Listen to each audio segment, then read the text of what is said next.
Buenas a todos, ¿qué tal? Bienvenidos a otro episodio más de Grips and Mix, el podcast de Bjj Canarias, con mi amigo Bjj Canarias, alias el Inmortal. ¿Qué tal, asesino de osos pardos? Nada, tuvimos la suerte de tener una charla bastante amistosa con Junny Ocasio, Sí, de Edwin, Unity. Edwin Junny Ocasio. De Unity, de Murilo Santana. Cinturón negro de Murilo Santana. Santana, ¿Bustamante dije? Sí, Murilo de Santana. Murilo Santana. Y nada, Un competidor muy activo, ¿no? viene de hacer un luchadón contra Mikey Musumeci en el último Sí. Who's Number One. Sí. Y nada, nos contó un poco cómo era su vida antes, cómo es el organigrama que tiene tan apretado para poder entrenar, Muy dar clases, apretado, hacer pesas. Muy apretado. Mal. Sí. Apretado como culo de muñeco, ¿no? Pero cómo compagina entrenamiento físico con Jiu Jitsu, con dar clases, con clases privadas. Habló también muy importante la parte del factor de cómo lo ayuda ¿cómo se llama? El coach mental, el coach. Sí, exacto. Que le cuenta ser tipo un psicólogo deportivo, ¿no? Sí, psicólogo deportivo. El tipo vino contó un poco de su infancia, los problemas Las que tuvo en cargas la mentales casa. que tiene, sí. Entonces, cómo lidia con eso y con la Exacto. presión de ser mejor, de ser mejor y nunca centrarte Sí. en disfrutar lo que ya ganaste y tal. Sí. Estuvo muy bueno, espero que les guste. Sí, también dijo, ¿no?, cómo hace él para seguir mejorando su jiu-jitsu, y le preguntamos sobre todo el tema de heel hooks, que nos interesaba bastante, así que no se lo pierdan. Así que estuvo muy bien. Nada, como siempre, gracias a nuestros patrocinadores, Canon Sport, a Protege tus piños, a Island Fighter Shop. Y nada, esperemos que les guste. Vale, la primera pregunta, como siempre, le vamos a preguntar cómo era su vida antes del Jiu-Jitsu Sí, tal y cual, que se cómo hacía- lo conoció, ¿no? Sí. Vale. Okay, Junny, first question, we ask all the guests the same thing. Let's start from the beginning. How was your life before Jiu-Jitsu and how did you come to know Jiu-Jitsu? My life before Jiu-Jitsu, oh my God, that's like a long time. Feels like decades ago. I was born in New York, and I moved to Pennsylvania when I was a little younger, with my family, and stayed down there for a little bit. That's where I got more into I probably went into like fighting and the drugs and stuff like that. And then I moved back to New York, and then I lived here since I've been like about 18. I think like a little bit past 18, and my life was just very hectic before. It's pretty negative. It's pretty hard. It was pretty hard to get out of. But it was okay because that stuff made me very strong, throughout my life, Okay, cool. We'll translate this one, Junny. Yeah, for sure. Yeah, okay. Nada, dice que él nació en Nueva York, Sí. pero después de un tiempo se mudaron con la familia a Pensilvania, ¿no? Sí. Y que nada, que ahí pasó como su época más dura, dura, ¿no? Sí. Esto fue todo antes de cumplir los 18 años o por ahí más o menos. Exacto. No, pero lo que dice siempre, ¿no? Que todo eran cosas negativas, pero que son cosas que lo han hecho muy fuerte, ¿no? Que Exacto. es la persona que soy por todo lo que pasó. Exacto. Y que nada, cuando le preguntamos eso, cómo era su vida antes de Jiu-Jitsu, dice que fue hace mucho, o sea, Sí. hace mucho. Sí. Entonces, nada, le vamos a preguntar ahora cómo fue la primera clase de Jiu-Jitsu y dónde fue y eso, ¿no? Sí, como lo conocí, claro. Vale. Junny, how was your first Jiu-Jitsu lesson and in which academy? It was in a school called Rowan Athletics, and my first jiu-jitsu class. It was cool, man. Like, I liked MMA at the time. I had some wrestling background, a very small amount of wrestling background, so it was cool. It was like, I went into it like, oh, I'm gonna be an MMA fighter, so I already had goals, but getting into it, I realized, one, how hard it was gonna be, and two, that I just really that's what I wanted to do, Ok, cool. Nada, dice que la primera academia fue en Rowan Athletics, Sí. si no me equivoco, y nada, que él ya venía con un background de MMA y de wrestling, ¿no? De lucha, claro, y como Sí. todos, ¿no? Que pensaba él que quería ser un luchador de MMA. Exacto. Como muchos nos metimos porque las MMA, ¿no? Que no. Sí, exacto.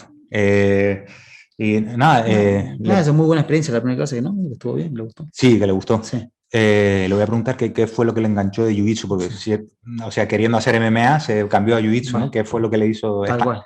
Sí, sí. Junny, so like your first thought was being MMA fighter, but then you stuck to jiu-jitsu. Why was that? It's funny because you asked him the question, and even though like I don't speak fluently, I can understand everything you're telling him beforehand, or like Okay. or what he's saying. So Ah, A mí me pasa lo I mismo. understand a lot more than I let off. Like I can understand everything. It's just that I don't speak it fluently. But it's the same with yes. Gonzalo with English. It's the same with English. Yes, yeah. So like he can hear it. Like he's nodding his head. He's like, yeah, I understand everything. Just sometimes putting the words together for me Yeah. is so like you're asking him, and I feel bad because I'm like, yeah, I know how to say that already. Okay. I stood with MMA, jiu-jitsu because I was really training hard for MMA, but I fell in love with jiu-jitsu, man. Like I fell in love with like something that like I had like a calling, like I grew up and I'm pretty much tall. I don't know how you feel, but like through my experience of my Hispanic family and having everyone in that family, it was pretty much like work a job, pay your bill, and die. And have some kids. It wasn't really like oh, go chase your dream and like do this. It was a lot of like, why the fuck are you doing?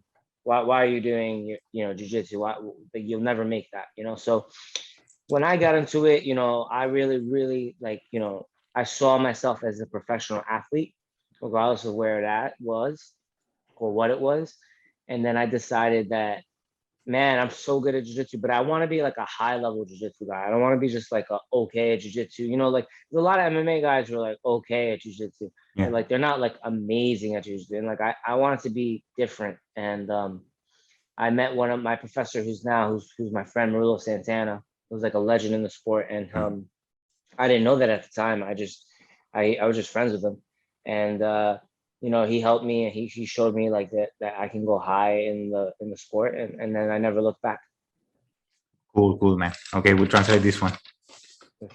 Él dice que aunque tenía ganas de ser luchador y de MMA y eso, se enamoró del jiu-jitsu, lo que nos pasa a casi todos, ¿no? Sí, tal cual. Se enamoró del jiu-jitsu, fue como que vio claro que era el camino que quería seguir, Sí. ¿no? También comentaba un poco de que viene de una familia en la que la costumbre es trabajar duro. Familia hispana. Claro, pagar tus deudas y morir, como que... Sí, hacer una carrera, un trabajo fijo, ¿no? Sí, tal cual, como que era difícil alguien que vaya como a cumplir sus sueños, digamos, ¿no? Sí, como, sí, incluso que le decían eso, que esto que no estás vas a hacer haciendo... nada, pero como que él tenía claro que quería ser un atleta profesional, y cuando descubre el jiu-jitsu, dice, bueno, soy bueno en jiu-jitsu, pero como que quería llegar al top, a lo máximo, ¿no? Sí, y después también ahí dice que conoció a quien es a su actual maestro, ¿no? Murilo Santana. Claro. Él no sabía entonces el nombre que era Murilo en el jiu-jitsu, pero que era su amigo, que le ayudó y tal. Claro, que es el que le ayudó a llegar a lo más alto, ¿no? Le enseñó el camino, digamos. Exacto. Así que... vale, le vamos a preguntar que cuándo fue el momento decisivo para él, que Sí. decir que, aunque creo que ya lo comentó, de que quiero dedicarme a esto al 100%, que quiero ser un atleta profesional y ganarme la vida con esto. Sí, tal cual. Junny, so now we want to ask, you said it like briefly, but if you can elaborate a little bit more, when made that click for you that you said, I'm gonna do this professionally and for the rest of my life? So I already knew I was going in that direction, or I knew what I wanted to give up. I used to be like, growing up and like fighting and like, even when I had that bad part of my life where I was like on drugs and doing all the wrong things, I used to dream about fighting and like dream about like coming out to the bright lights and then saying your name, like Professor Junny, and like he's like, one of the best champion. And that always stuck with me. So like I never lost that vision, of being like seeing that and being the person I knew I could be. And once I got out of like all that negativity, I think it's when I had when I was younger, I in wrestling, I popped my ACL. I messed it up really bad.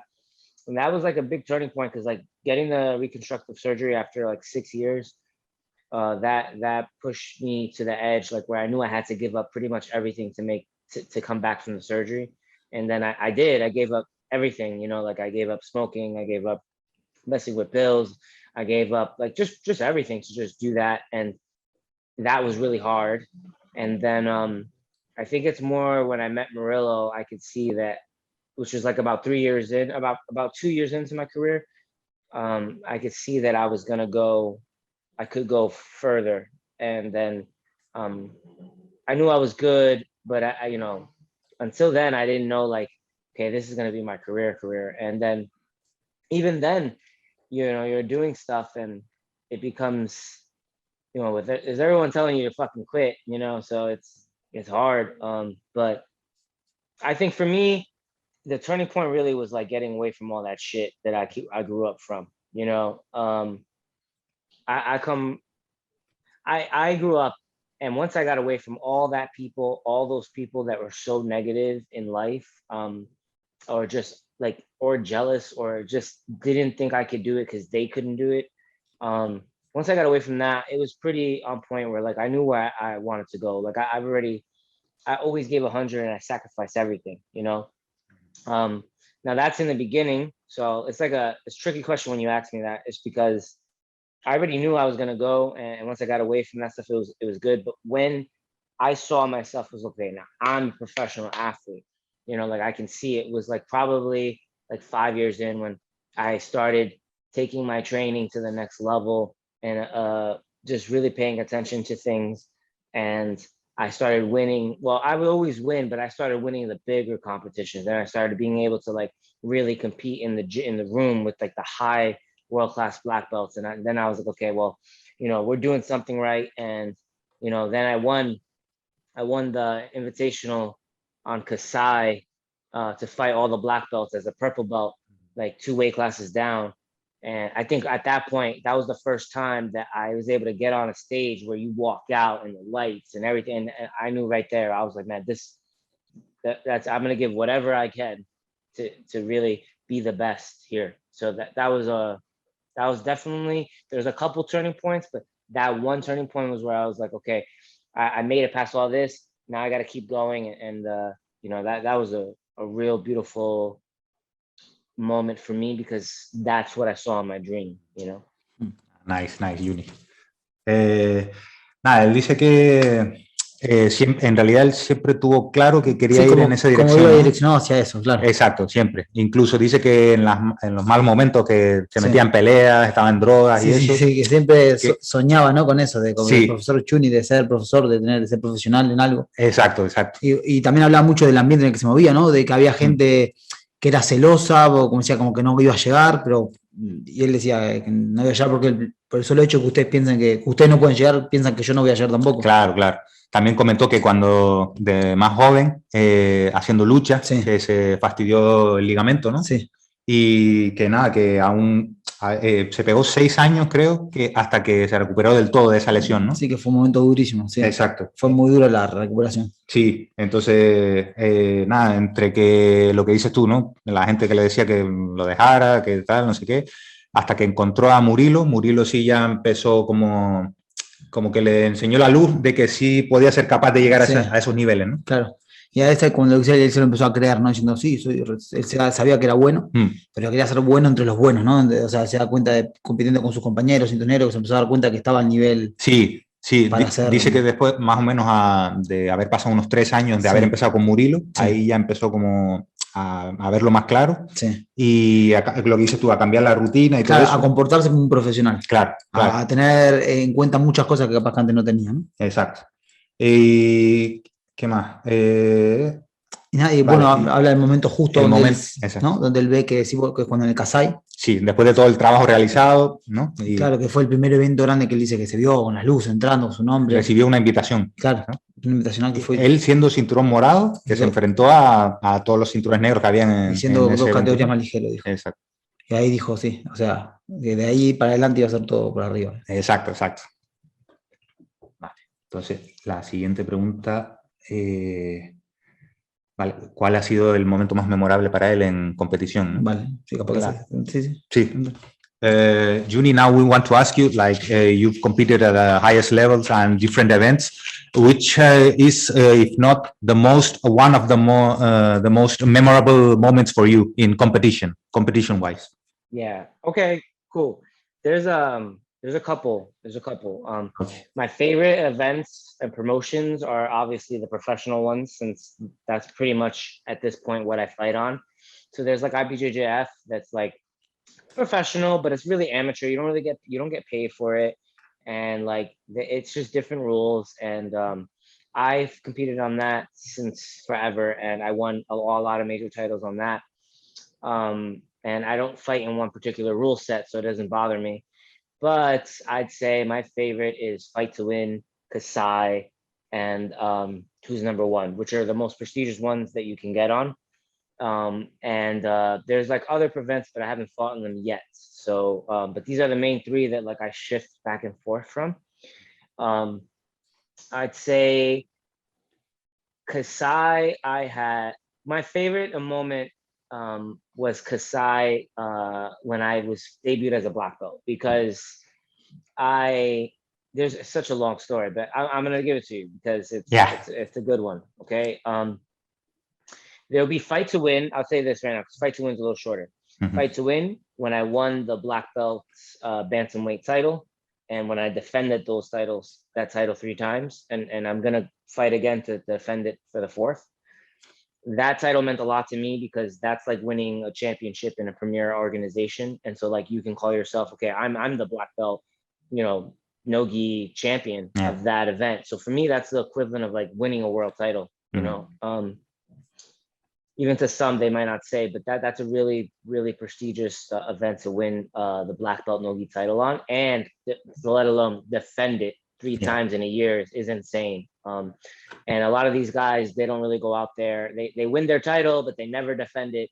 And I'm actively defending the title, so it's always fun to go. And I'm super hyped about the next fight I have, because it's against somebody who beat me in IBJJF pans, and I'm really looking forward to rematching him and fighting under this rule set, and really challenging myself to beat somebody who beat me, and hopefully we do well and we get to take the title back home.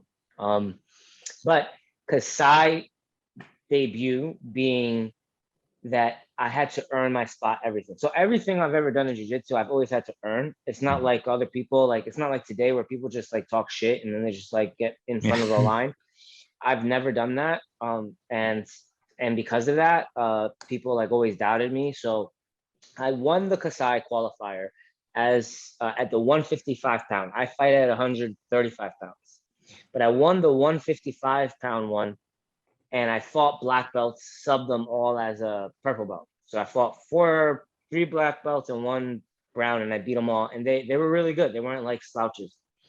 And then I got into the 8-man invitational black belt. Everyone was a black belt. Everyone was a world champion. And it was cool.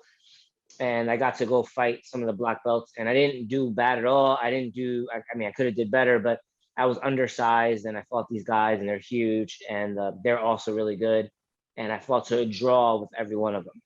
And then I kept fighting on Kasai every now and again. I had some ups and had some downs. But then they came out with my weight class, right? So I remember it being crazy because they came out with my weight class, and then I was just training the gi for the world championships. And I hadn't trained no gi in like fucking forever. And so they put up the qualifier, 2 qualifiers, so semi qualifier and then that final qualifier. So I remember fighting at Worlds, losing, and then booking a flight to the next place in Texas 4 days later with only 3 days of no-gi training and winning that qualifier. Okay. And then that bought me a flight to Florida to fight in the semifinal and the final. And then I went to Florida, and I fought in the semifinal, and I beat the guy. And then I got onto that main card, and I ended up fighting the next guy who was really good. And I ended up losing in overtime after doing so well by like a 1 scramble. And so like I had lost the opportunity, and I was really upset about it because it was my weight class, like it was the weight, it was like my chance to like really like, I always think, oh, I could win anything, but really like the 135 pound is like, that's where I fight, that's my weight class. And then they put me as a replacement because one of the guys got injured, and so they had me on standby. And then they messaged me and was like, and I had let this go, like this is gone now. Like I was like, all right, I lost this opportunity, I just got to move on. Like, you know, life is whatever. And then they gave me the opportunity to replace him, and I just jumped in, and I was already my teammate was already in the competition, and then I was already helping him prepare for it. So I was in shape, I was on weight, everything was ready, and they called me, and I went in it, and I fought Gio Martinez, John Calistine, and Imanari. And I fought them in my black belt debut, and I beat all of them. And I just had a day where the universe gave me back something that I really wanted, and I felt really grateful. And I didn't think that much that night, and I was just kind of like going in there, like not knowing what was going to happen, but knowing that I can fight with the best in the world. And I think that night was crazy because nobody counted me in. Like everyone, I was just like a late replacement, like whatever. And that was just a good moment, and it kind of shows me like, okay, that was my debut, and I consider my debut amazing. But looking at my jiu-jitsu now compared to my debut, I'm like, man, that jiu-jitsu sucked. You know what I mean? But that was just a very special night for me. And it came with a lot of rougher days after, but it was a very special night I remember walking out of there fucking tired, and like I got injured. I got injured after like I believe something happened to me in my first round where like I pulled my pec or something like that, and I was just all fucked up. But I was like, nah, I'm just gonna fight through this whole thing. I don't care. And it ended up working out. But like that was really cool to come in, and I ended up losing to my teammate in that one at the final. But it was still pretty awesome to go out there, get the late replacement, and then kind of prove to myself like I can do it. And I think that kind of showed people like, okay, Junny's not just some guy, a replacement. Cool, Junny. Okay, we'll translate this one. Nada, él dice que a día de hoy él solo compite en los eventos profesionales, ¿no? Claro, sí. Y que nada, empezó nombrando IBJJF. Claro, pero claro, dice que como no lo considera pro, más allá de que van todos porque no pagan. Sí. Es un evento donde tienes que pagar tú mismo. Claro, es más el prestigio, también las reglas son un poco diferentes, ¿no? Claro. Y que nada, y que ya tiene bastante experiencia en toda su trayectoria en varios eventos de IBJJF. Sí, ¿no? Sí, claro, pero él toma los tres más prestigiosos, ¿no? Que son Fight to Win, Kasai y Who's Number One, que son más prestigiosos, entonces, y habla un poco de cada uno de ellos, ¿no? Sí. Empezando por el Fight to Win, que bueno, él habla que fue el campeón del peso gallo, sí, ¿no? De cinto negro. Correcto. No vi. Y nada, que lo defendió 3 veces, que sí que había gente que lo había ganado, pero nadie lo había defendido, él lo defendió 3 veces. Exacto. Y que a lo mejor muchos no lo consideraban así, pero para él ya era como el campeón en cinturón negro de no-gi, ¿no? Sí. De ese título. Sí, claro. Entonces ya para él significaba bastante, ¿no? Sí. Y después lo que dices tú, no solo obtenerlo, sino después defenderlo. Claro, defenderlo 3 veces. Claro. Y nada, que dice que también está muy motivado ahora porque ahora va a defender el título contra alguien que le ganó en los Panamericanos de la IBJJF hace poco. Que ahora con otras reglas, ¿no? Sí, así que está deseoso de que llegue. Exacto.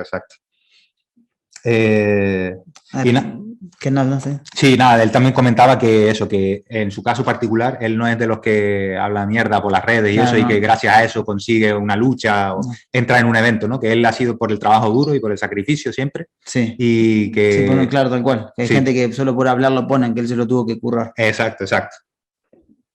Pero nada, hablaba de empezó a hablar de eso, hablando del Kasai, de las clasificatorias, ¿no? Que tuvo que hacer para entrar. Exacto, el Kasai digamos que es el momento más importante para él, ¿no? Que hablaba de eso, encima que él es un 135, que son 61 kilos, y hizo la clasificatoria de 155, que son 70 kilos, son 2 clases por arriba, ¿no? Sí. Hay 9 kilos de diferencia, es un montón. Sí. Y nada, que en las clasificatorias era morado y había 3 cintos negros y un cinto marrón, ¿no? Que tuvo que luchar contra gente más pesada y más avanzada. Más avanzada, ¿no? Sí. Y después de eso recibió el invitacional de 8 luchadores, ¿no? Como un torneo de 8 luchadores. Sí. Y nada, que tuvo en ese evento también luchó con gente mayor que él de peso, ¿no? Sí. Y que al final acabó en empate en todas las luchas. Sí. Y después de eso, sí anunciaron que iban a hacer un evento, pero en su categoría de peso, ¿no? Claro, es ahí donde está el fuerte. Claro, en ese momento él casi todo el entrenamiento que había hecho era en gi, ¿no? Hacía un montón que no entrenaba en Está gi. preparando el mundial, ¿no? Sí, Porque exacto. estaba fuerte con el gi. Con el no gi, estaba haciendo 100%. nada de no gi, claro. Claro. Entonces, nada, sacaron como dos clasificatorios, ¿no? Sí. Para semifinal y luego para final, Sí. en esa categoría de peso. El mundial dice que perdió las luchas, ¿no? Sí. Y con solo 3 días de preparación. Claro, preparación no vi 3 días, que después de haberse pegado la paliza del mundial. preparar el mundial, Claro. fue con 3 días. Sí, exacto. Entonces, eso creo que dijo que fue en Texas. Sí.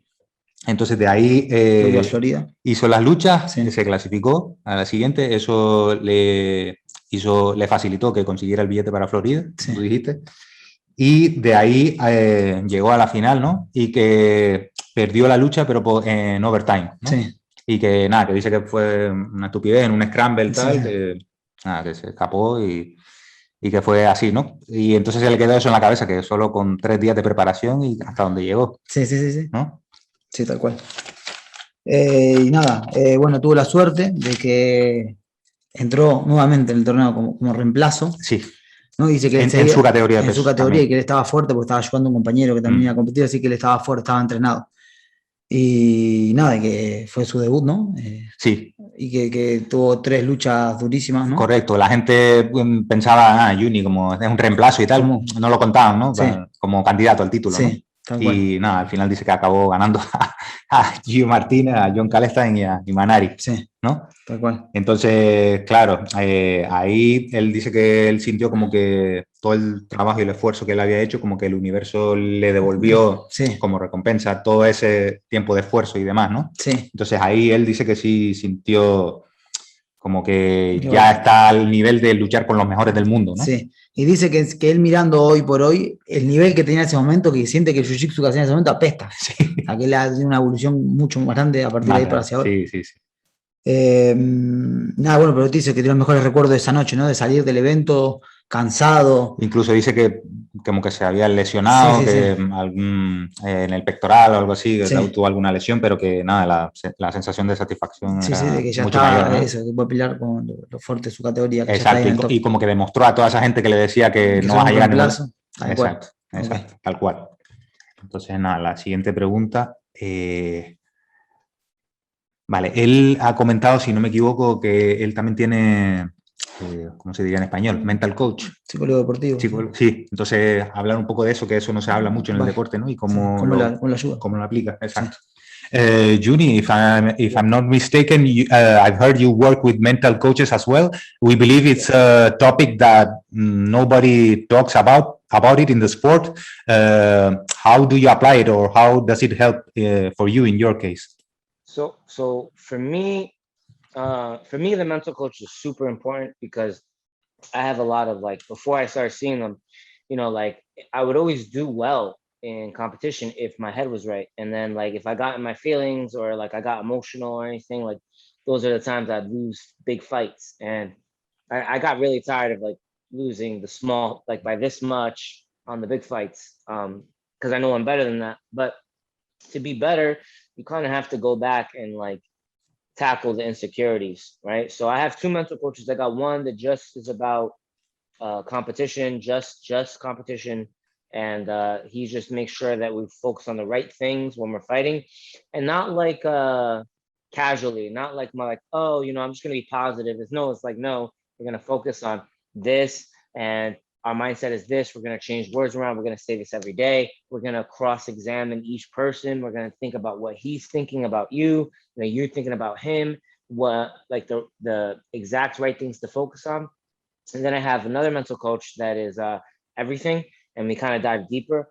And she's helped me really out a lot because I was able to go back to a place and really find out who I am.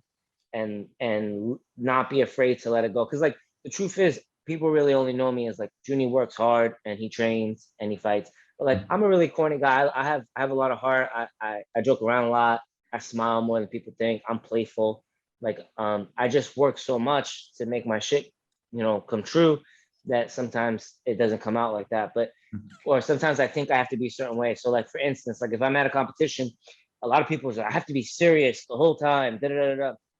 Well, I know that like if that day comes now, going back after working with Emily, it's like, you know, however I feel is how I feel. If I'm in a good mood and I'm cracking jokes in the back room before I go fight, that should not dictate whether or not I fight well versus being in the back room, being all serious. And then I have to be, no, that's not the same thing. And so like understanding these little things about myself and then going back out, every time I come back out, you see a more focused version of myself.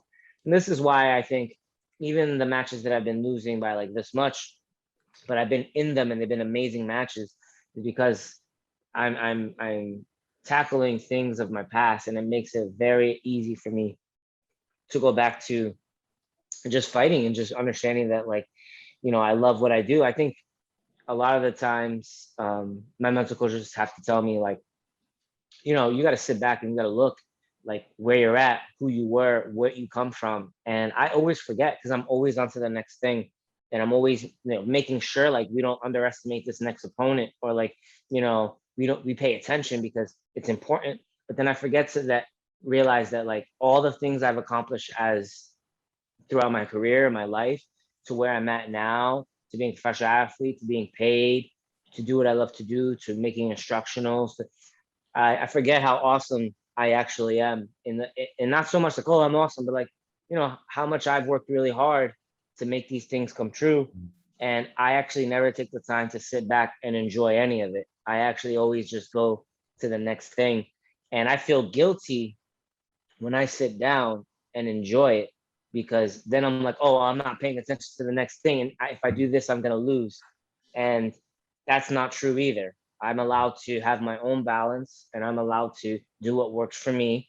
And I've sacrificed a lot, and it's important to like enjoy it. So the mental coaches, I think nobody talks about them ever, but it's like it's a skill, you know, like it's a skill to be able to turn that on and turn it off at will without losing focus. And if you just intentionally or casually just say like, oh, I'm just going to be positive, like, okay, well, I listen to a lot of David Goggins. This is a perfect quote. Like, positive thoughts without the work is a lie, right?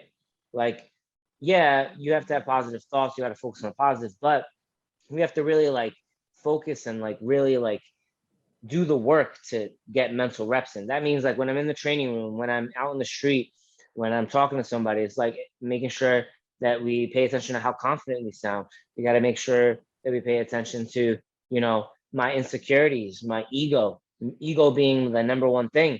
You know, you go in a room and you're training, and I'm fighting all these fights, and I lose around in the room, and I get so crazy and so upset, and I think I'm going to lose the fight because I lost around in the room, or I got subbed in the room, I'm going to lose the fight.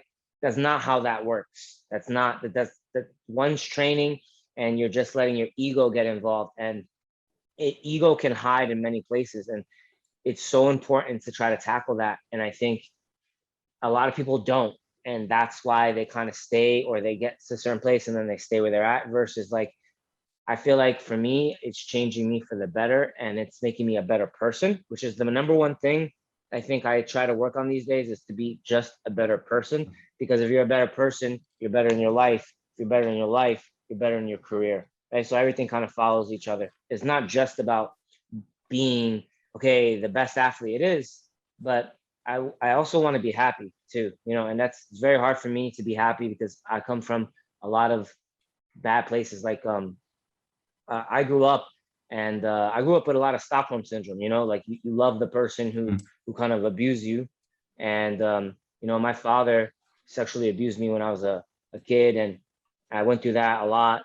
And that really fucked up my head to the point where, like, you know, I never believed in myself, and I just listened to what everybody else thought about me. And, you know, and I'm fixing those things right now, and it's so hard because I got to always work on it, and I'm always getting down on myself. It's why I can win a world championship or defend it, and then I get depressed right after, you know. So it's like really working on the mental stuff, and then continually working, and then getting better. And it's been a blessing for me because, and I'm sorry to talk a lot about this, but No problem.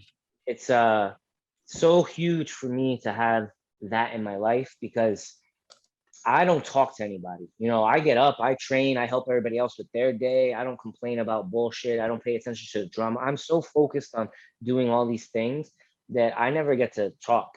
And so when I do get to talk, I realize that I do need to vent and I do need to tackle these things that people or men would think they're less than because we're men, right? So it's hard to me to say on camera what I just told you about my father, because that happens a lot more than people know, and people just don't talk about it. And that's why it keeps going on, right? So as much as it's hard for me, I know that that stuff made me strong, and I can help somebody else try to get through that, or, you know, try to get by. But I can tell you that the mental coach, as far as in athletic wise, is amazing. It's something that you have to flex.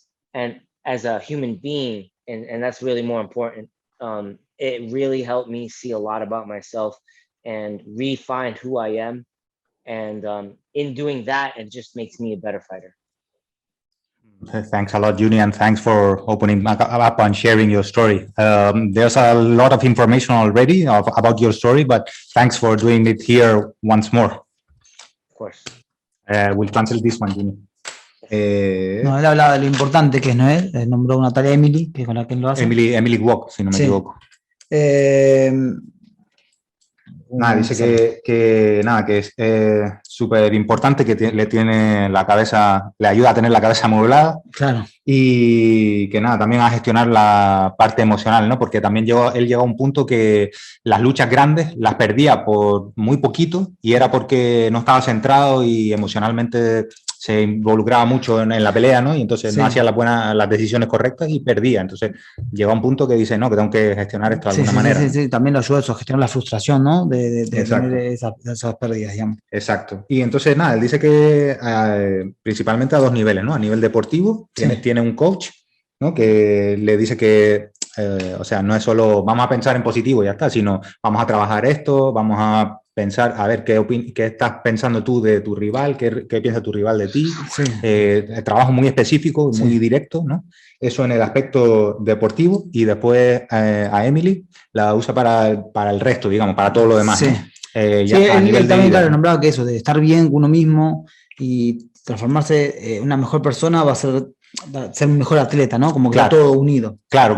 También habló un poco de eso, de cómo lo ayuda a controlar el ego y la inseguridad, ¿no? Tener un buen balance entre estas dos cosas, ¿no? Sí. El ego es algo con lo que se lucha a diario a este nivel, ¿no? Cuando él entrena, tener esas cosas en la cabeza diciendo, si él me ganó aquí en el entrenamiento, voy a ir y voy a perder una lucha, que no tiene nada que ver una cosa con la otra. Que te hagan tapear en un entrenamiento no quiere decir que vayas a pelear y te vayan a tapear. Sí, también él dice que la imagen que tiene la gente de Junny es que está todo el día, se levanta, va a entrenar, está todo el día entrenando duro, está serio, concentrado y tal, pero él dice que no, que es muy, muy bromista, muy amigable, muy alegre. Claro, ¿no? Pero eso no se ve. Claro, que habla de la gente que cuando antes de un evento está por luchar, está centrada, escuchando música, no, como con cara de enojado, como con cara de malo incluso, y él dice que no tiene nada que ver, que él puede estar en un vestuario tranquilo, riéndose, y que va a salir igual de concentrado a hacer su trabajo, igual no tiene nada que ver una cosa con la otra. Claro, que el resultado de la pelea no debería depender de cómo te encuentras tú anímicamente antes de la pelea, ¿no? Sí.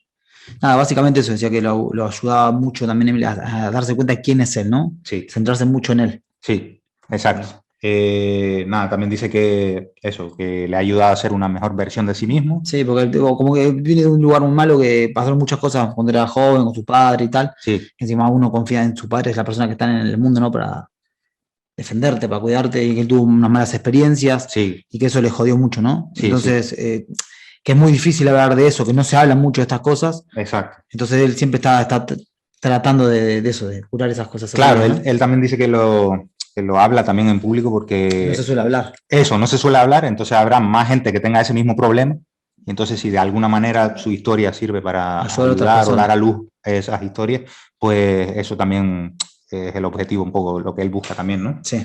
Y... nada, también... básicamente eso, de mejorar como atleta y como humano, ¿no? Que están relacionados más de lo que uno cree. Sí, y él también comentó que cuándo activar y desactivar ese estado mental, y eso, que también eso es una habilidad que se adquiere con el tiempo, ¿no? Y con entrenamiento, digamos.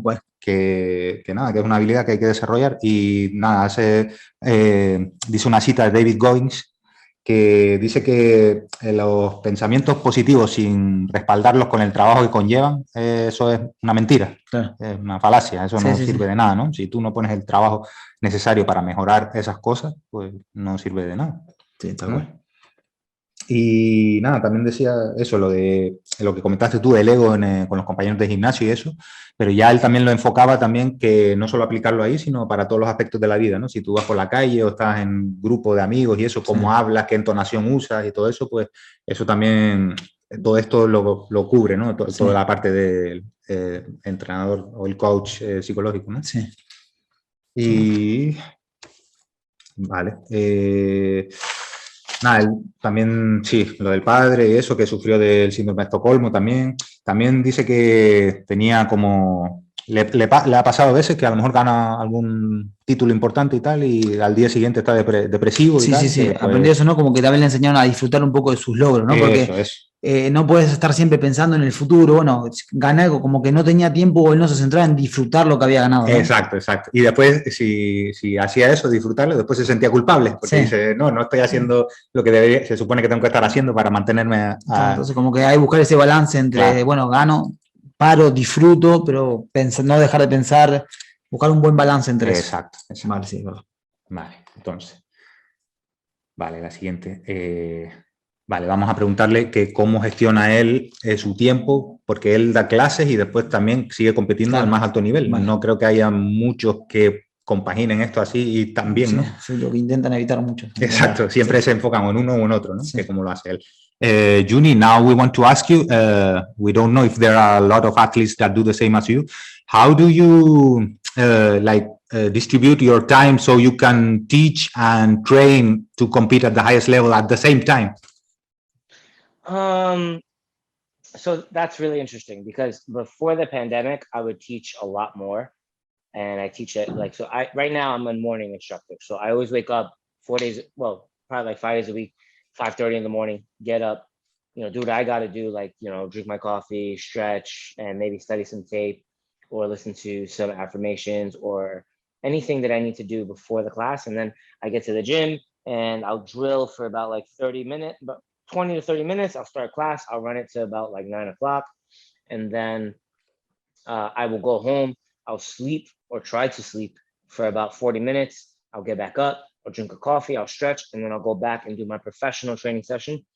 Then usually, depending on what day it is, after that, I will either go do a recovery sauna session or I will go straight to my trainer for functional patterns and lift.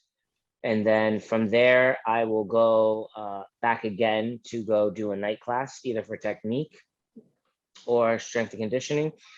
And then, either for technique or rolling. And then I will go back to doing lifting if I need to. It depends and varies through each day, but every day is about, I want to say just training is about a minimum of I want to say 4 to 8 hours, right? So a minimum of about 4, a maximum about 8 to 9, depending on if I have a lifting session that day. There are days that are a little shorter on purpose. Mm-hmm. So Tuesday, super busy for me. I start super early and super late. Thursday, super busy for me and super late, start early. The other days I still do a lot, but it might be 1 hour less or 1 hour and a half less. But before the pandemic, I would teach a lot. I would go crazy, man. I'd wake up at 5 o'clock. I'd wake up at 5 o'clock and I would go to the gym for 5:30. I drill for 40 minutes. Then I teach a private at 6. Then I do my class. Then I go home. Then I'd sleep. And then I would do privates throughout the day. And then I would also come back and teach 2 times a week in the night. And then I would still go train after and then go to the gym to lift. And I was having a lot of trouble not sleeping because I have a lot of trouble sleeping because I'm just up all day and I think my mind's racing. But I ended up doing that and I was fairly successful, not sleeping a lot. But then after the pandemic, things got shut down and then we just got a lot more sleep and a lot more things. And I restarted my career again. Like, I want to say I went back in, I fixed so many mistakes that I didn't have time to fix before. And I learned a lot. And then I went back out to compete. And then I just started being on a roll, and I started understanding jiu-jitsu.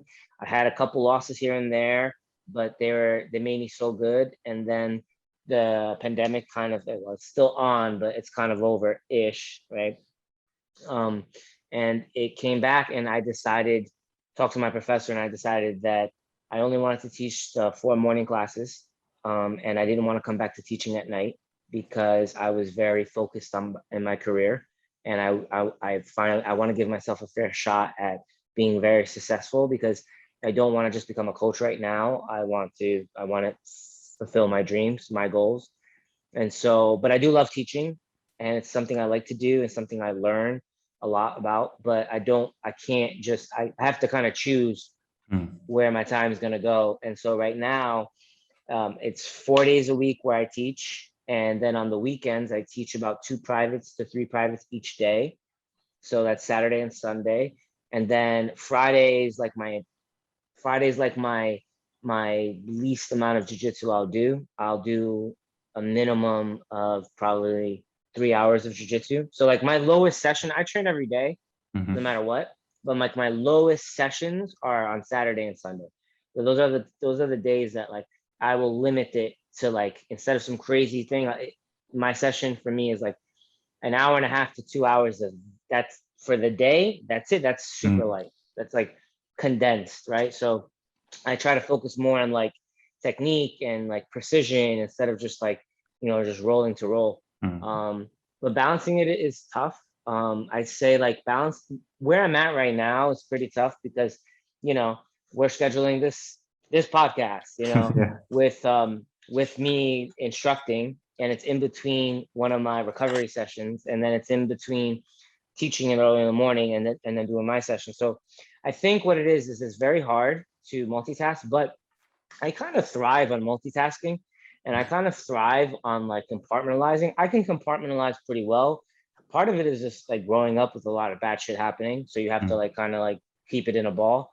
But another part of it is like, knowing how to focus on one thing at a time. So like I got really good at writing my schedules. So I just write them out a week in advance, about a week or 2 in advance. So I know what I'm drilling for that day, in the morning, in the afternoon. And then I also know like, okay, when I have my mental coach on this day, when I have this one on this day, what days, what timing I have for my strength training, what time I have my classes, how much sleep I can get in between or try to get, and then what's homework I need to do. So part of it is just kind of like multitasking, but not just that, being more intentional, like kind of like, okay, we can do this in this hour and we're gonna just focus on this, right? So like today it was like one of those days, it was like, oh, I'm gonna come in and train and I got a long day. But instead of thinking of it like that, I kind of think of it more like, okay, well, I'm gonna train, I'm gonna focus just on my training right now. As soon as that ends, it's okay, now I'm gonna focus on my student, teach the private. And then, okay, that ended. All right, I gotta stop by the store. Let me do that first.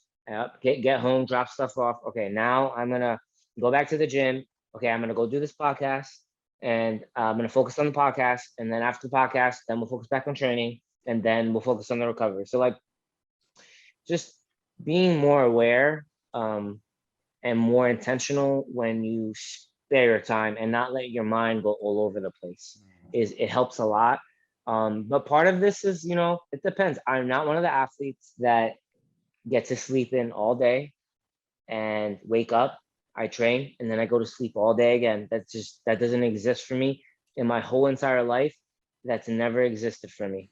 Ever since I started this journey, it's been a very hard, I get up, I grind, and I do this all day, every day. The people who are lucky enough to do that, who have the good parents to do that, who have the money to do that, that's amazing. That's awesome. I'm not going to be jealous of that. But for the rest of us who have either a harder life, harder circumstances, and have to multitask, we just kind of have to be strong and mentally tell ourselves, when we're doing this, like that we're not tired, we have the energy to do it, and get it done. There are going to be times where like, your mind's telling you you're super tired, and you might be, I might be, but some things are negotiable. Like if I am fighting and training all week and my body is just starting to super break down to the point where like things are just hurting, okay, it's time to like shut one thing down so that I can breathe again. But if I'm only doing that because I feel tired, that's non-negotiable. You know, that means that I'm going off of my feelings instead of what needs to be done. And so that's super important when you're looking at your schedule, or a schedule like mine, is that like, okay, yeah, we're tired from teaching, but the training has to get done, you know, or yeah, we're tired and we have to lift, but do you want to win this next fight, or do you just want to lose? Like you don't got to work out, you don't have to do this, but then you don't have to win the tournament, you don't have to win the fight, you don't have to win this. So I think like it's, one is multitasking, one's being intentional, and two is understanding that things need to be done for the later on goal that's coming up, not the immediate goal or how you feel. And I think that these days I'm trying to make sure that I'm not going off my feelings versus realistically. So like for me, I didn't lift for this last week. Why? Because I got back from my fight and I stopped lifting to my fight so that I would be in pure performance, which is always what I do. I always cut out the lifting a little before my fight. And then I went straight from my fight, straight back. My trainer went to Hawaii and I had like 2 days to do a full schedule. And then I had to leave to go film for Bjj Fanatics. And there's no lifting over there. It's pretty much me just filming and training jiu-jitsu. And now I'm back. I just got back yesterday. And I went straight to the gym from the airport. So I went home, airport. I went from the airport, home, change of clothes, straight to the gym, training, and then teaching. So there's no excuse as to how you feel. You just got to get it done.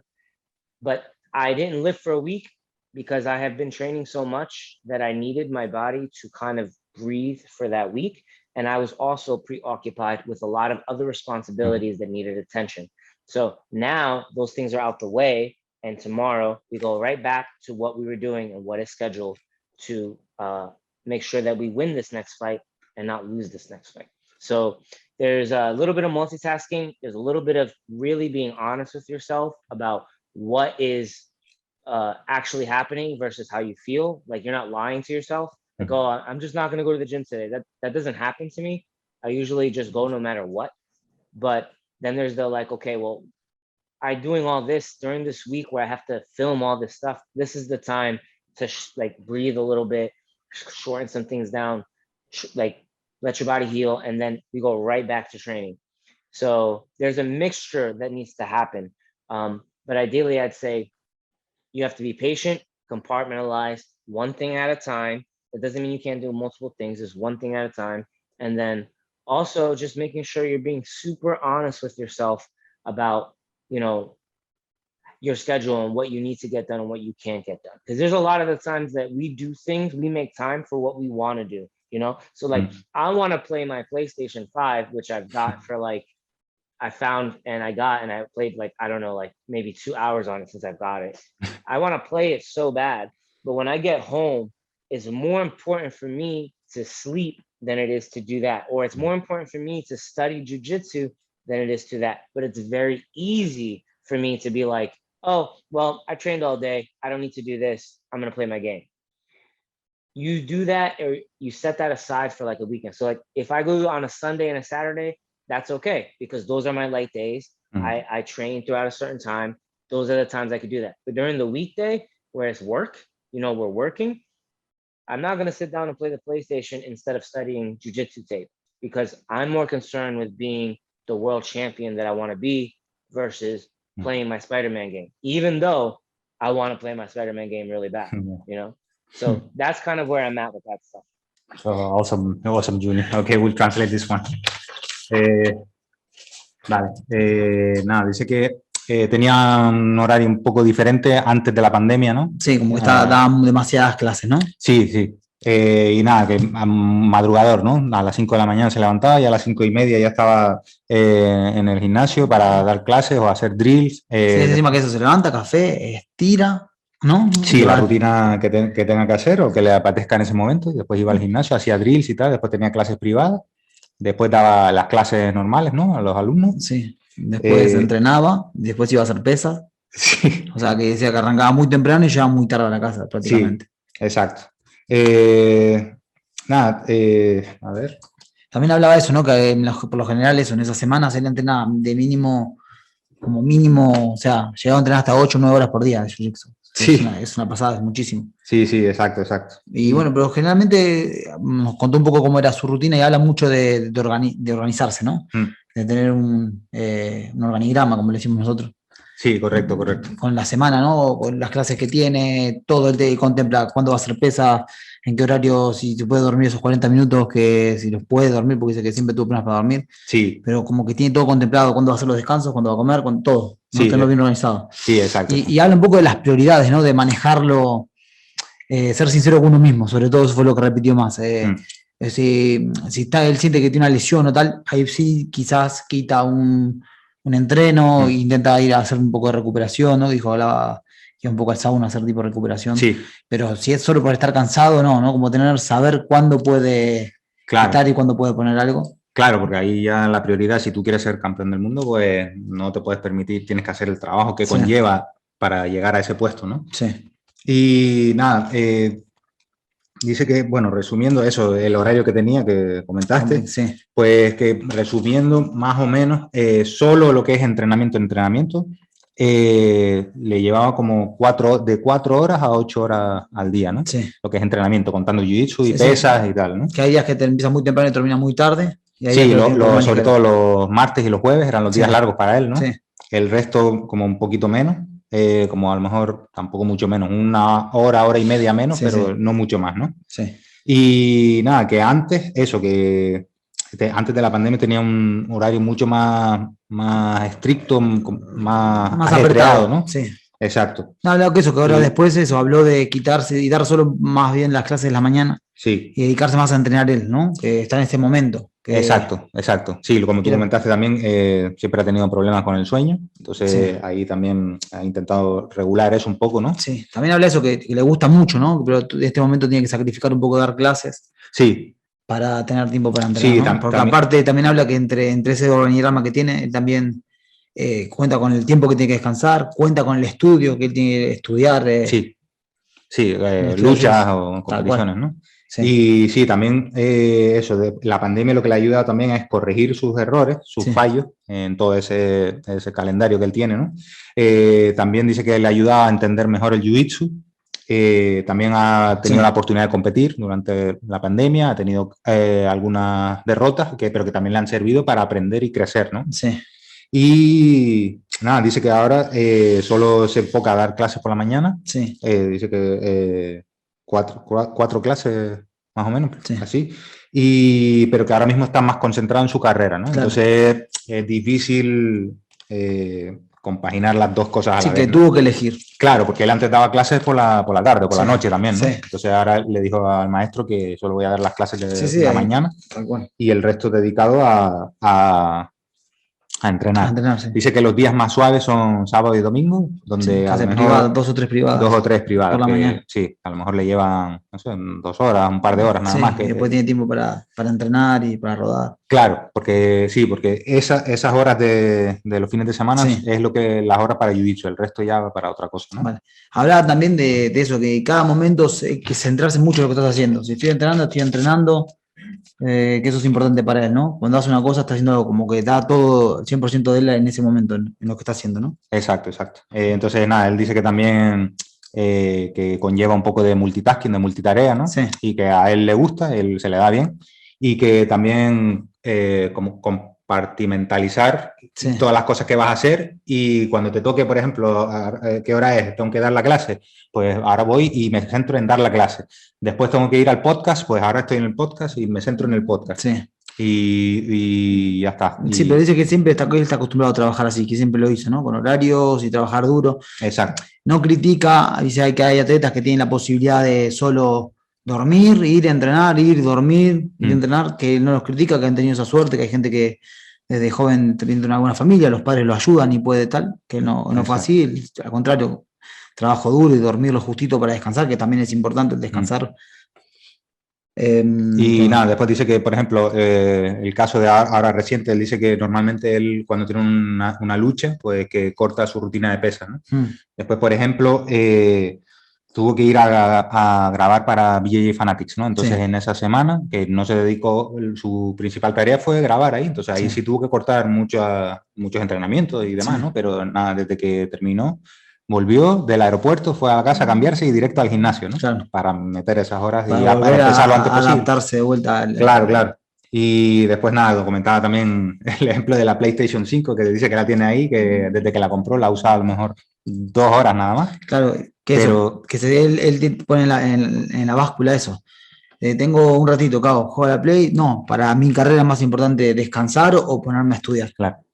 Entonces se centra en eso, ¿no? Claro, entonces él decía, por ejemplo, el fin de semana sí me lo puedo permitir, pero porque mi horario es este y tengo un horario más light, pero entre semana, si quiero hacer eso, es muy fácil para mí decir eso, ¿no? Sí. Ya hice toda la rutina del día, me pongo a jugar porque ya hice todo. Sí. Pero lo no, más, lo que lo dices más tú. importante capaz es descansar. Claro, Tal cual.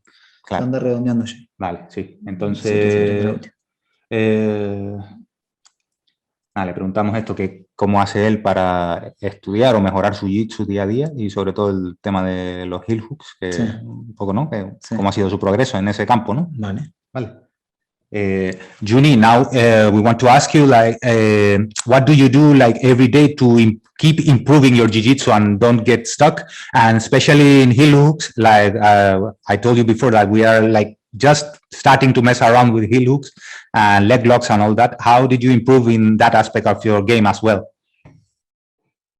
Okay, to answer the first part, Yeah. getting better at jiu-jitsu and not getting complacent while we go and we try to get better and not just keep doing the same shit over and over. That is important. I think that in the past, I didn't study as much jiu-jitsu. I'm notorious for not knowing people in jiu-jitsu and just focusing on what I'm doing. But at this stage in my career, it'd be negligent to not study. Because everyone does everything the same, but we have to tweak it a little different. I think it's important to, one, go to class and learn. I still do that, you know what I mean? Like I still go to class like at least 2 times a week to get extra knowledge. But it's important to find your own knowledge and not in like credible sources. And in this day and age, you have so much opportunity to learn from YouTube, from Bjj Fanatics, with quality instructionals, and even if you can't afford the quality instructionals, you can go on YouTube and there's so much quality of you just studying, or there's match studies that you can look at. So I'd say that studying is one, going to classes first, and then studying around that stuff is key, but not just blatantly studying, like not just like, okay, I'm going to learn how to do this and then I'm going to learn how to do the flying arm lock. It's important to like build off of the things you're already learning, or adding little pieces that you want to learn that are going to intertwine with your game as a whole and then elevate it together instead of just like going off of one thing. So like, for instance, for me, I study a lot of K-guard and a lot of De La Riva and waiter stuff, because my reverse De La Riva, which is my bread and butter guard, it goes hand in hand, right? And then once I open those things, it goes hand in hand with something else and it goes back and forth. It's very important to do things like that. And then this day and age, I study. I'm a type of person that after like, I can study a couple, like maybe like an hour to 2 hours a day, or I try to condense it, because at a certain time, I study tape differently. Like I don't just watch the whole instructional and then go. I watch bits and parts and then I troubleshoot it live, and I go back and I try to modify it, and then I go back and rewatch again. Until I get it. I study for matches. That's another way for me to get better. And just always focusing on like the next part of your evolution. So if you do something well, right? So I personally, I do like reverse De La Riva well. So it's important to find out different ways to make that even better. And then if you're doing it to the point where you feel like it's like, it's amazing, you want to try to translate it into some other type of guard. you know, so that like, okay, now I'm good at reverse De La Riva. I'm going to use that to set up my De La Riva or my reverse or my deep half or anything like that intertwines with it. This is how you build on your blocks a little bit more. I think that that's super important. Never staying complacent. For me, it's always refining something. Like sometimes I go back and like I learn something from my instructor and I haven't learned it for like, I don't know, like 5 years. And then I go back and I look and oh my God, that one fucking detail changed the whole thing for me. And at this stage in the game, for me, it's all about the millimeters. It's like the smallest detail that I can make and apply that will change the outcome of a fight. So that's super important to me. To answer the second part with the heel hooks, I was lucky enough to have Murilo teach me some leg entanglements, very basic ones, but he taught me them. And then I like to think of myself as I joke around and I say creative genius, but it's because I have thought about my jiu-jitsu and I'm so creative and I'm innovative and I always try to make it my thing. So for me, I do a lot of weird things with my leg entanglements that are very much my own, but I learned through Murilo. And then I was super blessed to meet Eddie Cummings as a friend and a training partner. And he showed me his whole, everything about leg entanglements so detailed that I was blessed to have him during my training. And I soaked all that information in, always asking questions, always getting better. And then that with my own mind, I was able to always get better and better with it. And then now I'm at a point where like I just suck in knowledge from like very credible sources. So like, you know, I look up, you know, Gordon Ryan, I watch Craig Jones, I watch what all the guys that are best doing the leg entanglements. Sometimes I go back and watch my own stuff and then I apply it to the knowledge I've learned throughout the years and also how to make these things better, but still more my style. So I was just blessed to have so much knowledge of jiu-jitsu, and then I had a knack for heel hooks and leg entanglements, and so like I really dove into that and I really enjoy it. But what I really enjoy is mixing my jiu-jitsu up, like leg entanglements, upper body, lower body.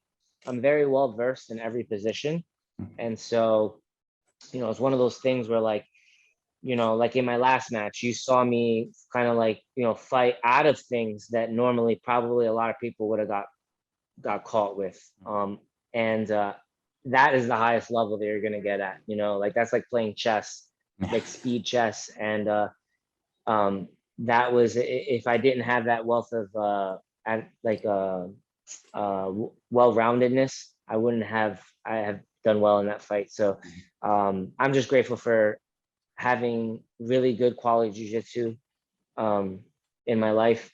But yeah, at this point, I'm just refining things, adding little pieces, going back, restudying positions that I think I have holes in, and then always trying to keep up to date with what the newer guys are doing, so that when I go against a guy who maybe throws something at me that's different, I don't flinch. Nice, Junny. Okay, we'll translate this one. Nada, primero respondió a la parte de cómo hace él para no estancarse y seguir evolucionando en tu jiu-jitsu, ¿no? Sí, a lo que él en principio antes no estudiaba, ¿no? Sí. Que entendió la importancia de estudiar no hace. O sea, sí, que no se sabía ni los luchadores de jiu-jitsu ni nada. Cual. Entonces, nada, pero después dice que hoy en día que sí es súper importante y hasta necesario, ¿no? Sí, que él le dedica, dice que entre 1 y 2 horas, nunca más que eso, ¿no? Sí. Dice que él lo dividió, lo más importante para él es seguir yendo a clase. Seguir yendo a clase, exacto. Y luego estudiar, ¿no? Exacto. Y tiene la suerte de lo que dice de estudiar con Murilo Santana, ¿no? Y aprovecha bastante de eso. Aparte hablaba un poco de algo que hemos hablado más de una vez aquí, que es, él ves una técnica que viste hace 5 años y te explican un detalle que te habías olvidado, que no decís, ese detalle era lo que me faltaba. Sí, exacto. Para que salga bien. Exacto, entonces nada, él dice que eso, que él sigue yendo a clase también, pero que también ya es tu responsabilidad buscar tu propio conocimiento, ¿no? Y que hoy en día tienes recursos como YouTube, Bjj Fanatics, incluso hay vídeos de estudios de luchas, ¿no? Que ya te viene el estudio y todos los detalles, ¿no? Que eso es lo que dice que hace él estudia más luchas, dijo, pero como que lo divide por partes.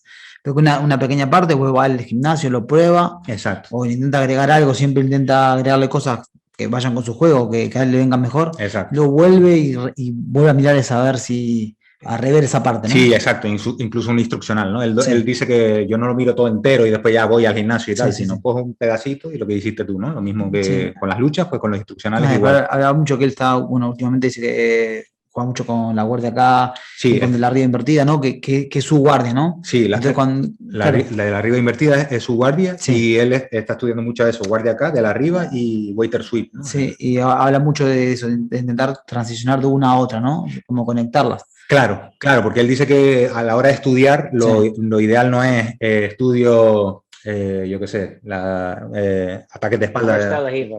Sí, revés de la jiba, por un lado, y después por otro lado Kimura. No, sino si quiero estudiar revés de la arriba, hago eso, yo sé que soy bueno, entonces sobre eso, ¿cómo puedo conectar con otra cosa? ¿no? Como dijo media guardia profunda. Por ejemplo, ¿no? Claro. Y entonces de ahí ir haciendo como bloques que encadenen todo, no cosas sueltas así, ¿no? Sí. Entonces, eso es como lo hace él ahora. Claro, él eso considera que, por ejemplo, su guardia de la arriba está a punto, digamos, está en su mejor momento, que de ahí busca pasar a otra cosa. Exacto. Y hablaba un poco de eso, ¿no? De centrarse en uno, que él ya en este momento lo que hace más bien es ir refinando pequeñas cosas y detalles mínimos, ¿no? Y sobre todo a Jiu Jitsu alto nivel, ¿no?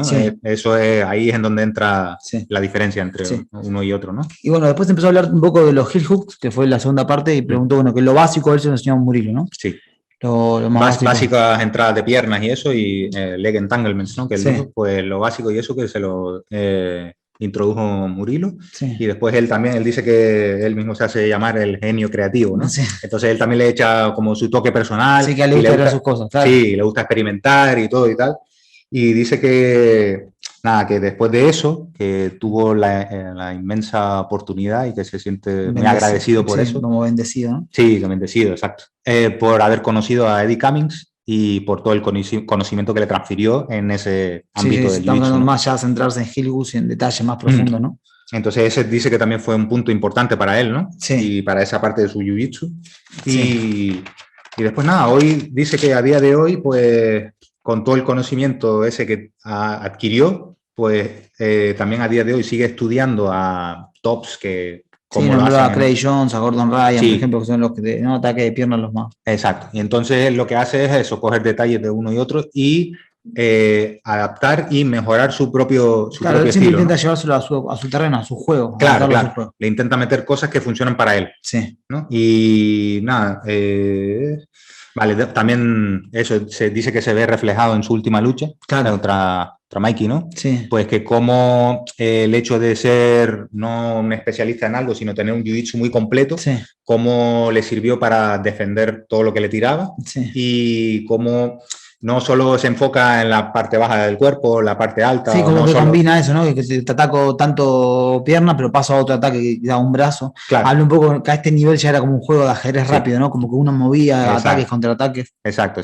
Entonces, nada, resumiendo, dice que a día de hoy él lo que está haciendo es pulir pequeños detalles. Afinar, ¿no? Afinar y pequeñas cositas también. Exacto. Nada, lo dejamos aquí, ¿no? Le preguntamos si... Tal cual, ¿no? como siempre. Junny, I think it's been enough, and so we don't take much of your time. Is there anything else you want to add? I mean, I feel like, I don't know, I have so many stories. I feel like we could do another one, you know? Okay. Cool, man. Yeah. And I would love to do another one, and we can get on so many subjects. It's a little, and I apologize for taking the translation time. No worries. Time, but I think that we could do. I'm grateful that you guys had me on, and thank you to you. It was very important to be on the Hispanic podcast because I really want to represent, my people the right way, and I don't think we have anybody at the highest level that's trying to do that. And I'm just trying to make sure that people know that, especially for Puerto Ricans, that we have like a lot of good athletes, and we have our guys that are out there, and I'm one of them. I may not be born on the island, but my family comes from there, and I'm going to try to represent everyone as best I can. One of the things I'm trying to do is, nobody ever taught me Spanish, and the fact that I know and understand and can carry a conversation in like Spanish is cool, but I'll be teaching myself how to connect and actually speak it. Nice. Hopefully they won't won't shun me for not speaking it exactly the way a Puerto Rican should. But that's super important to me, to be able to speak in my native tongue and being able to like have that. So I'll be working on that. So, you know, give me the year and I will be better at that. For now, I'll keep doing my Spanglish and I'll keep carrying conversation as much as I can. But I just want to represent my Hispanics, and not just Puerto Ricans, just Hispanics in general. You know, that we have people out there, we have good people, and also, you know, our people go through a lot of stuff that isn't talked about, especially like abuse, similar stuff that happened to me, just the regular things of like, you know, growing up and just like working to die. And I'm kind of here to try to tell you that you should work and you should do your thing, but no, we can do whatever the fuck we want to do as long as we do it the right way and we give ourselves 100 to that. That I'm living proof that if I can do these things with the little bit of doors I had open and coming through the trauma I came through and where I'm at right now, any person in the world can do this. I'm not some special like human being that is like, oh my God, he's so amazing. No, I'm a regular person who really just tried to put everything into one basket and really worked hard. And if you work hard, and in this day and age, if you work smart with all the resources that you have, you can become anything you want. And that's super important for me to tell to the 30-year-old, the 20-year-old, and more importantly, the very small child who gets his dreams torn apart because our people, a lot of people, but mainly our people, only know how, you know, we know how to survive, we know how to make it, we know how to, and we should, I think we should be doing more than that. I think we should be telling our kids and everyone that they can do these things and be smart. They can go to school, they can do these things, but when they want to go pursue something, they should follow their dreams. And that's super important. It sounds corny, but for me, it's the world, you know, like being told I can't do something since a child has driven me to do everything opposite, you know, to make sure I show you that I can do it, I can achieve these things. And it's super important to have that message along, no matter whether you were abused, no matter whether you come from privilege, whether you don't come from privilege, whether you're like, you know, people call you stupid or you're a high school dropout. I am a high school dropout. I got left back twice. I come from a Hispanic family who we were supposed to be middle class, but pretty much we were like borderline middle class poor. I come from a lot of trauma. I come from being from drugs, from working jobs all the time, messing with pills, from having so much sex abuse in my family and having it happen to me, having made fun of, having to get beat up, having had doors closed on you, to being able to be a professional athlete, getting paid to fight, doing jiu-jitsu, which is one of the most hardest sports to get paid in, and trying to better myself as a person. If I can do those things with the time frame that I grew up in, you can do anything that you want to do in this world. I just really want that to get to our people, to everyone, but very much to the Hispanics, because I feel like their mind is not open to all these possibilities that can happen. And it's just really important for me to show that you can do that, no matter where you come from and no matter what happens. Just really look at yourself and be honest and don't take no for an answer. No, awesome, Junny. Okay, we'll translate this one. Nada, dice que primero decía que podríamos seguir hablando de tropecientas cosas, claro. Que si es posible que hagamos otro podcast, nosotros encantados. Sí. Y dice que le demos un año, que él va a estar practicando español, ¿no? Sí. O sea, que siente que es una manera todavía para representar más todavía sus raíces, ¿no? Sí, él es de descendencia puertorriqueña, ¿no? Sí. Y nada, pero habla de eso, de representar a todos los latinos, ¿no? Sí, exacto. Y nada, que es muy importante para él también estar en un podcast de habla hispana también. Y sobre todo eso, lo que dices tú, para transmitir ese mensaje, ¿no? Sí. Que cualquiera lo puede lograr, ¿no? Que él no es nadie especial. Quiero decir que la cultura latina, que está más, lo que dice, ¿no? De trabajar hasta morir. Sí. Que le importa llevar la comida a casa y no capaz que nadie centrarse en sus sueños, que ya de por sí piensa que no lo pueden lograr. Exacto, sí, que es más como un instinto de supervivencia, ¿no? Sí. Y que él quiere transmitir ese mensaje tanto para aquel chico o chica de 30 años, de 20 años, o sobre todo los niños pequeños que Sí. ya desde una temprana edad tienen un sueño y se los destrozan porque... Sí, porque dicen que no vas a le dicen poder, que- no sos sí. estúpido, no sé qué. Exacto, entonces nada, él simplemente decía que él es un claro ejemplo de se puede. todo de que se puede, exactamente, porque Sí, él porque- viene de un Sí, la mente pasado, familiar. exacto, de abuso, de droga, de pelea, y entonces, claro, de tener un trabajo fijo que no le gustaba Sí, y tal que cual. lo hizo también, ¿no? Claro, sí, yo soy un atleta del deporte que es más difícil se debe ser seguramente en el mundo a llegar a vivir de eso, ¿no? De que te Exacto. paguen por eso. Exacto, entonces qué mejor ejemplo que él, ¿no? Y no por lo que dice ni solo, sino por todo lo que ha conseguido. Tal cual. Y que eso que él cree que todavía está más enfocado en la cultura latina Sí. y tal. Está más. Como que están cerrados de mente está en muy ese cerrado en aspecto ese y aspecto. quiere que abran un poco más la mente, ¿no? Y De que sí se puede, sí. Exacto, De que sí lo se puede puede. lograr, pero qué es eso. Él es el claro ejemplo de trabajo duro, Mm. centrarse y sí se puede. Para Exacto. adelante. Así que nada más, Bueno, nos ¿no? pedimos y ya está. Sí, Sí. Junny, that's been all. It's been a pleasure and a great honor. We had a great chat and looking forward for a second one, man. Yeah, we'll do it again. Yeah. Do it again. Yeah, for sure. We'll make time to do it again. I got a lot more that people don't know about me, and hopefully, I will probably do it sooner than later. But hopefully, I'll be able to speak a little bit more, and it'll be a little bit easier for you guys. Awesome, Judy. Thank you, Junny. Thank you, guys. See you. Take care. Bye. Bye. All the best.